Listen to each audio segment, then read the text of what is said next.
تو اللہ کا سب سے بڑا عمل صالح کیا ہے؟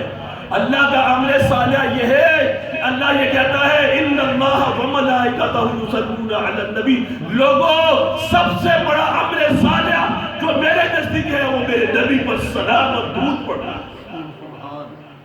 چونکہ عمل صالح اتنا عظیم ہے کہ خود خدا کرتا ہے۔ اللہ نماز نہیں پڑھتا، اللہ روزہ نہیں رکھتا، اللہ زکات نہیں دیتا، باقی اعمال اللہ کر کے ہمیں دکھاتا نہیں ہے۔ اللہ کا عمل صالح کون ہے؟ اللہ کی سنت کیا ہے؟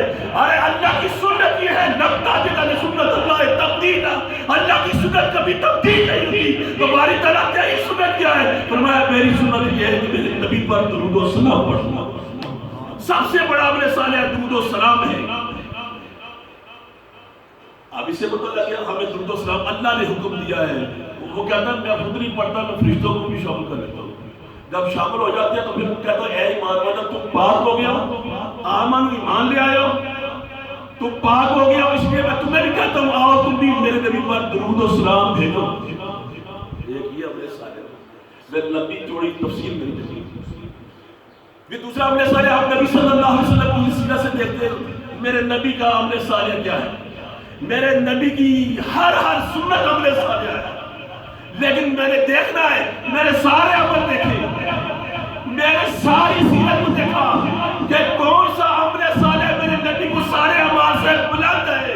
تو دیکھا پھر اعمال صالح میں سے سب سے بڑا عمل صالح میرے نبی کو اپنی اولاد سے محبت ہے، میرے نبی کو آل نبی سے محبت ہے، اپنی اہل بیت سے محبت ہے۔ یہ سارے اعمال سے سب سے بڑا عمل صالح ہے۔ ارے وہ بیٹی سیدہ کائنات جس کو سیدہ النساء اہل جنت، جنتی عورتوں کا سردار کہا، ارے وہ نواسے جن کو شباب اہل جنت، جوانوں جنت کے جوانوں کا سردار کہا، اس سے بڑی محبت اور اس سے بڑا عمل صالح کیا ہوگا؟ ارے نبی ہو رکوع میں جائے تو نواسے اوپر آ کے سوار ہو جائے، جب تک نواسے بیٹھے رہے نبی کے آپ کے لیے نہ کھڑا ہو، نبی سجدے میں چلے جائے تو حسنین کی بہن آپ کی گردن پر بیٹھ جائے تو نبی اس وقت تک نہ اٹھے جب تک حسنین گردن پر بیٹھے۔ اس سے بڑا دوستو عمل صالح کیا ہے؟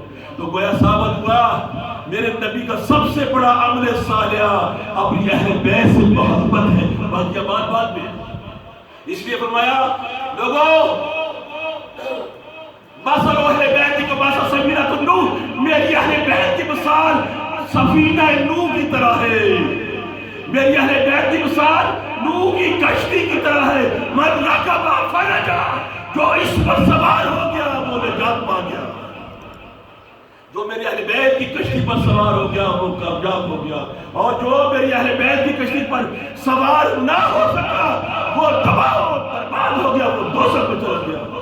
اس لیے مجھے کسی نے پوچھا کہ امت کہاں ہے؟ میں نے کہا امت دائیں بائیں نہیں ہے، امت حضور کی اہل بیت کی کشتی میں ہے۔ جو حضور کی اہل بیت کی کشتی میں سوار ہو گیا وہی امتی ہے، جو اس سے باہر ہو گیا وہی غیر امتی ہے۔ اور یہ عمل صحابہ کرام سے پوچھتے ہیں، صحابہ سے پوچھتے ہیں عمل صالح کیا ہے؟ میں ایک واقعہ کروں گا، حضور کے